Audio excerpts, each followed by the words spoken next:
Yes. ఇంకొకటి most important thing ఏంటంటే ఎవరు పడితే వాళ్ళు చేసేస్తున్నారు. అది సర్టిఫైడ్ అనేది అదే ఉండట్లేదు. ఎవరిని అప్రోచ్ అవ్వాలో కూడా తెలియట్లేదు. ప్రాపర్ అప్రోచింగ్ అనేది ఉండట్లేదు. అవునండి. సో మీరు ఫీల్ అవుతుంటారా? అరే ఎందుకు ఇక్కడికి వెళ్ళి ఇలా చేసుకుంటున్నారు అని? డెఫినెట్లీ అండి. అండి సింపుల్ లాజిక్. ఎవరైనా క్వాలిఫైడ్ ఉన్నప్పుడు వాళ్ళని వదిలేసి జస్ట్ బికాజ్ ప్రాబ్లీ ఒక 20-30% మీకు ఎక్కడో తక్కుతుందని చెప్పి వెళ్ళి you are putting your life under risk. And మనకి the biggest gift we got in life is మన బాడీ. యెస్.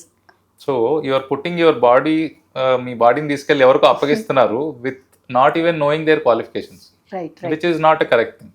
అంటే అట్లీస్ట్ మీకోసం ఫర్గెట్ అబౌట్ మా ప్రాక్టీస్ వదిలేసేయండి. You are putting your life under risk getting it from somebody who is not qualified to do all those.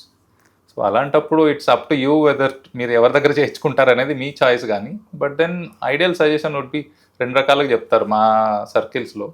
ఒకటి, డబ్బులు పోగొట్టుకొని నేర్చుకుంటున్నామా తప్పు చేసామని, ముందుగానే నేర్చుకొని ముందుగానే కరెక్ట్ వాళ్ళతో చేయించుకుంటున్నామా అని.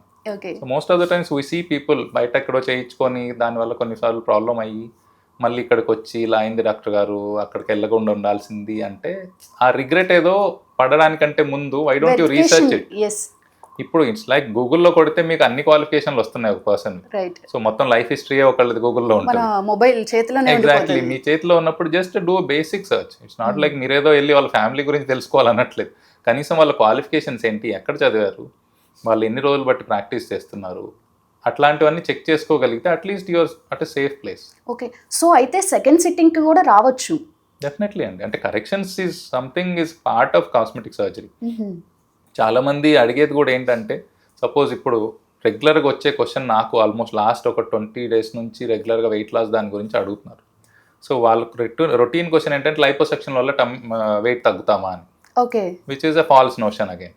లైపోసెక్షన్ తోటి వెయిట్ ఏం పెద్దగా డిఫరెన్స్ రాదండి, హార్డ్లీ 2-3 kilos డిఫరెన్స్ వస్తారు అంతే. ఓకే. బట్ దెన్ చాలా మందికి రాంగ్ నోషన్లు ఉంటాయి. సో వీటిని తీసుకొని వచ్చేసి they get it done, liposuction ఇంకో చోట చేయించుకుంటారు, వచ్చి మళ్ళీ లైపోసెక్షన్ వల్ల నాకు వెయిట్ తగ్గట్లేదు కరెక్ట్ చేయండి అంటారు.